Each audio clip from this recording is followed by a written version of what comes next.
Alright, welcome back for episode 36 of this campaign as the Turks. Now, just for some context here, I recorded this episode already, and just as I was getting to probably the 18th or 19th minute, there was a storm here. I'm in Florida, and I lost power, and I lost my full recording, so I'm re-recording this. I basically went through and adjusted a bunch of tax things and moved around a bunch of troops and consolidated some stuff just to speed up the logistics piece of this episode. So a couple guys I forgot to move that I meant to. And yeah, so basically I set taxes to high in all provinces that have decent public order outside of the heavily fortified border provinces, which are still going to be at very high. And I'm somewhat confident that I'll be able to keep them from rebelling as long as I have a decent amount of troops in. So most provinces have 3 to 4 different squads of units, including the Lord and stacks of peasants and whatnot. So what we're focused on here is taking out these rebels in Eastern Europe or Western Asia, whatever you call this, Eurasia, and in keeping an eye on the French down here and making sure that I don't lose this territory. And in fact, they have got 6 stacks and their king and potentially more troops on the way. I'm seeing they're in the stance like they're actively moving. So, I'm gonna see how we're doing financially next turn, and we'll potentially start doing more recruitment down there. Let's see.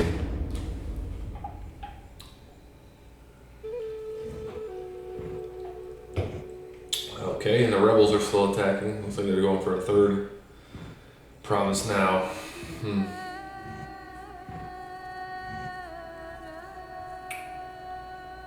So, something tells me I'll lose this because of troop quality.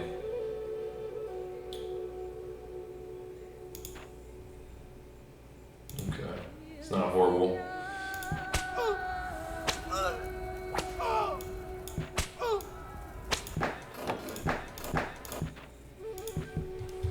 Okay, quick look at the seas just to make sure everything's being handled there. These are the Bagalas, and that's a Carvel, so we'll go for them. These Dows can advance.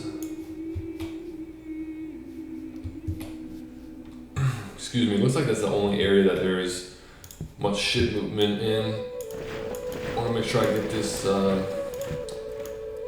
sector well fortified. Got a bunch of troops training here to reinforce. If anyone recalls from the last episode, we had some combat going on over here. And because of that, we lost a ton of troops. So what I did was I kept any squads of units outside of this one general who's our 5-star that had at least 75% strength or so, I kept in here. So if it's an archer unit, 45 units or plus. Same thing with basic infantry, spear infantry, 75 or plus, cavalry, 30 plus, etc., etc. And so the stragglers who were left behind are going up to the front to deal with some of the rebel attacks going on. So what we'll do is we'll bring these guys in with a strong general. Now I've been training troops, queued up a bunch in some of these other provinces. Them over to Smolensk. These guys over to Smolensk.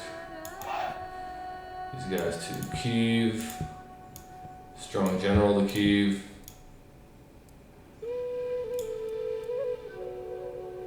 This guy just, what is this guy doing here?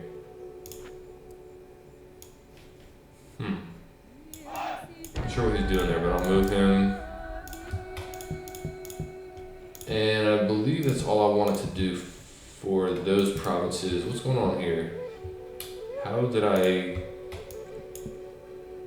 think I accidentally moved these troops out of there. Not sure how I did that. Probably get rid of these peasants. Yeah. Okay, so I believe I have enough troops here now to handle these guys. I honestly didn't send too much. A lot of these are literally stacks of one guy. See, a lot of these are, but I think with the reinforcements that I sent in from Smolensk and whatnot, in fact, this might have been what I was thinking I was sending in. Let's see, what happens if I send these guys? Livonia is still 140. Novgorod is at 169. Can I send anyone else out of here? 153, okay. So we're good there. Okay, so no troop movement over here from what I'm seeing. Jeez, this place is such a pain to keep a hold of. Even with a mirror with good stats, the order is not great.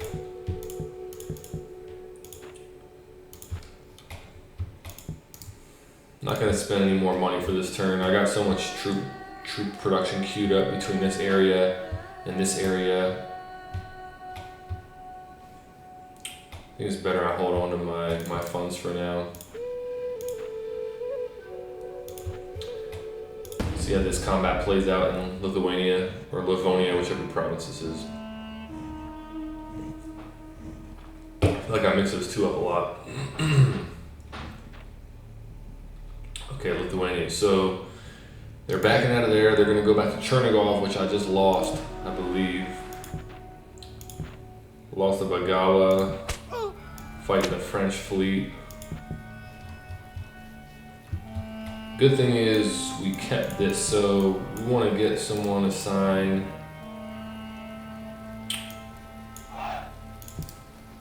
Plus one loyalty, okay. I think I should be fine with giving this guy the title.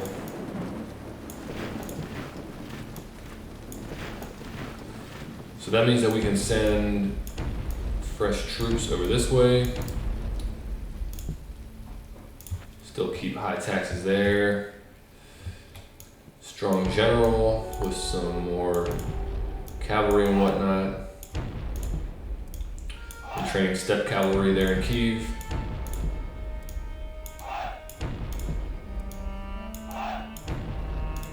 And because of Chernigov bordering so many different provinces, I can reinforce from a lot of different areas. And I still have more troops on the way. So once we seal up this area and maintain public order, we're going to be able to send all the remnant troops either to the front in Egypt or to start making some progress over here. Now, earlier in the campaign, what I was saying was that my plan was to focus on the Hungarians and not attack the French, but I'm starting to get a feeling that it might be necessary to push the French back.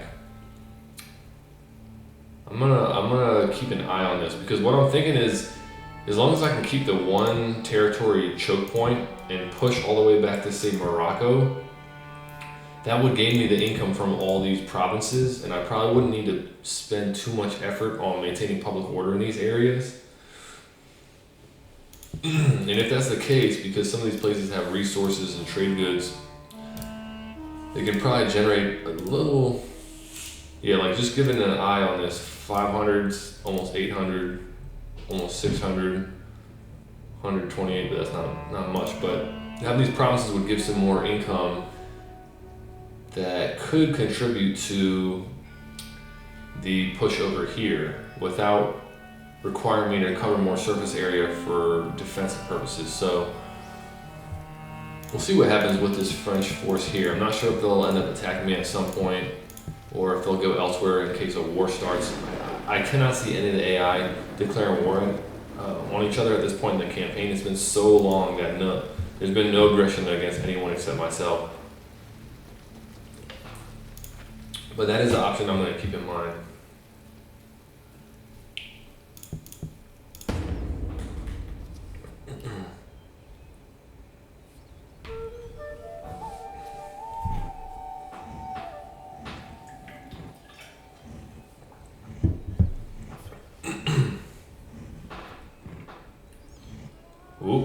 Okay. Was just talking about that. So now Chernigov is under siege.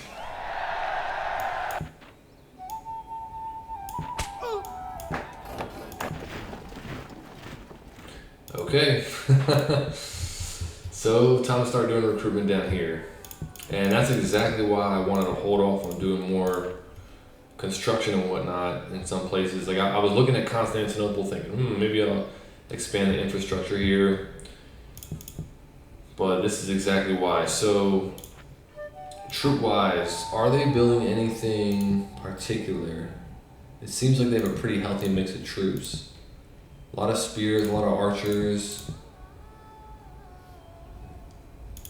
So I don't think there's any, and I don't think they're building, let me double check. I don't think they're building much cavalry. Yeah, they have a very small amount of cavalry. So I'm gonna go light on camels and spearmen.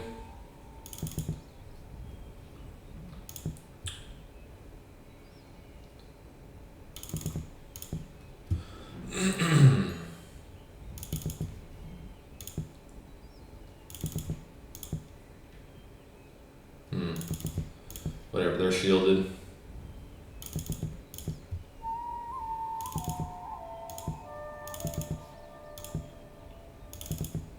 Alright, so all of our coastal cities or provinces we are training on around this area of the Mediterranean, and they will be feeding into Egypt and making sure that we don't lose this province, because that crusade is definitely going to push in here with the assistance of all these forces, and now they've got probably a numbers advantage on me, even though I do have these strong generals.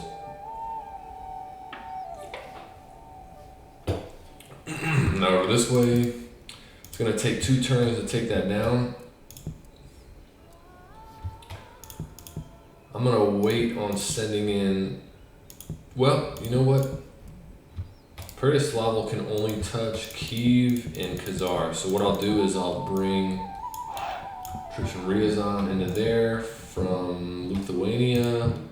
Looks like the recruitment I had in Lithuania got interrupted, probably from when they hit me with their offensive force. Forgot any type of build commands and things like that get disrupted by invading forces.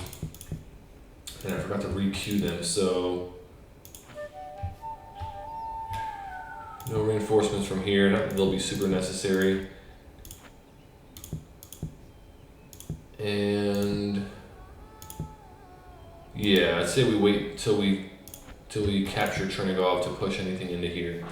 I don't think I have the numbers to fight both provinces at the same time, especially given how much they had. I mean, this is a lot of guys. What is it? 4, 8, 10, 14, 16, 18, 20, 24 squads of guys, and it's almost all gunners and swordsmen and archers, so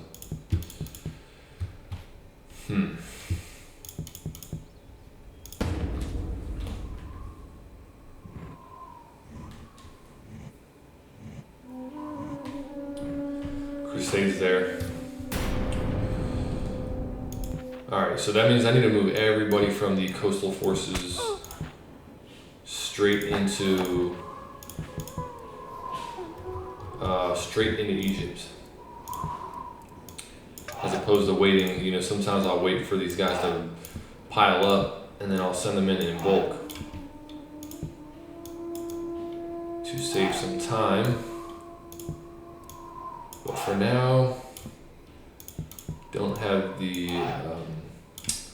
luxury to wait.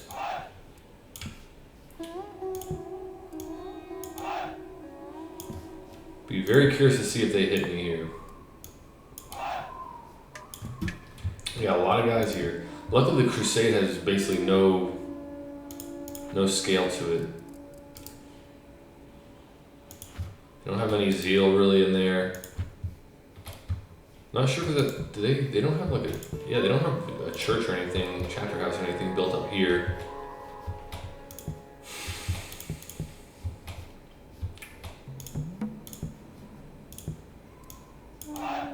More recruits coming in.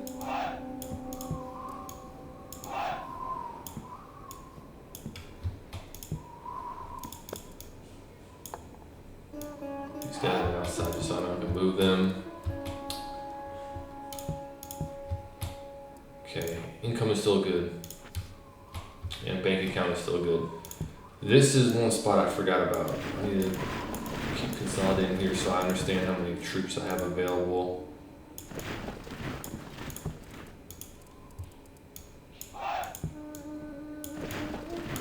So that'll leave us at 2 full stacks and 2 guys outside of that. So I'll need, what is a full stack? It's 18 guys or 16 guys. So we'll keep doing some recruitment over here.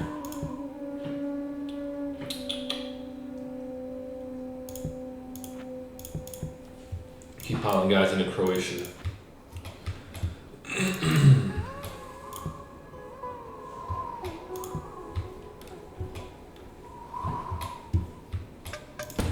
Let's see what the crusade does. I kind of hope they attack. I want to see if these generals can hold off. Looks like they're not going to do that. So our Sultan's gone, our Sultan is gone. I think I've been mispronouncing that this whole campaign. Chernigov is ours now. Now we just got one more province to take over in the eastern area.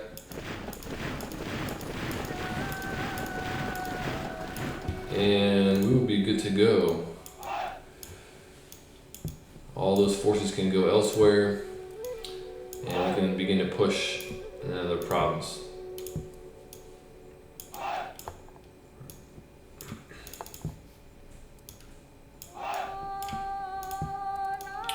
Man, it would be so amazing if they had vectoring in this game. If anyone has played any old school strategy games, you may recall a game called Warlords. And they had a system, it was a turn-based game. They had a system called vectoring where if you were producing troops from a city, you could give it an order to automatically channel those troops over to another province. So it was basically the same idea as a rally point in your typical RTS game, but it was the turn-based version of that, and it was extremely convenient. Sultan, we'll get him over to... where do we want him? Put him in Constantinople for now. I'm going to take a little bit to figure out what I want to do here. So we got to give a title over in Chernigov. Loyalty is not great in a lot of these troops. Something I need to keep an eye on.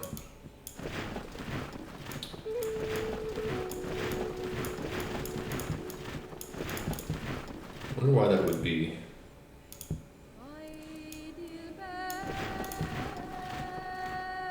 Alright, let's say we send everybody in here. What's going to happen with public order in Chernigov? It's going to be bad, but not horrible. Lithuania is going up a little bit. Move these guys over.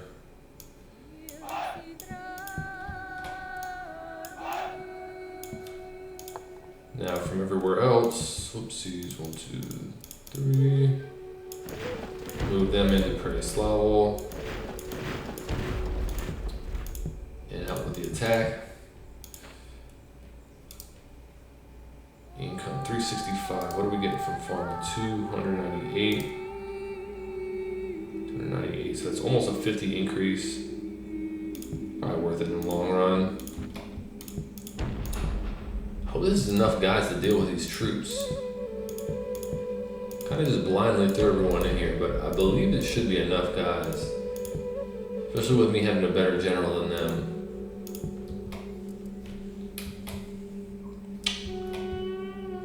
Yeah. There's only like two other provinces touching there. Can I afford to send anyone out of Khazar? Let's throw a low loyalty peasant squad in there just to eat up some shots. In fact, we'll send 2 of them. And we'll train one more squad just in case public order dips down later.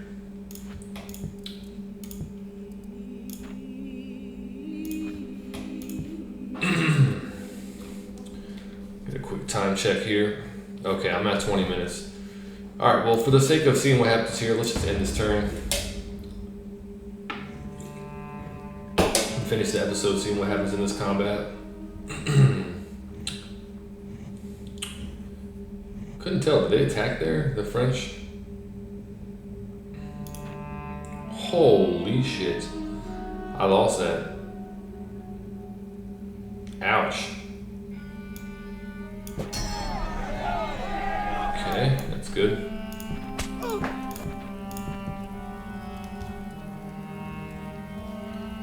Wow, well that's unfortunate. So we gotta keep training guys and keep sending reinforcements over this way.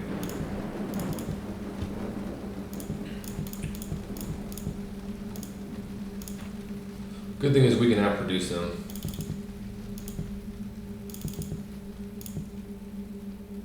Wish I could get crossbows in one of these provinces, because having some kind of armor-piercing range unit would be really good against what they have. Their range units don't have any kind of armor or shield.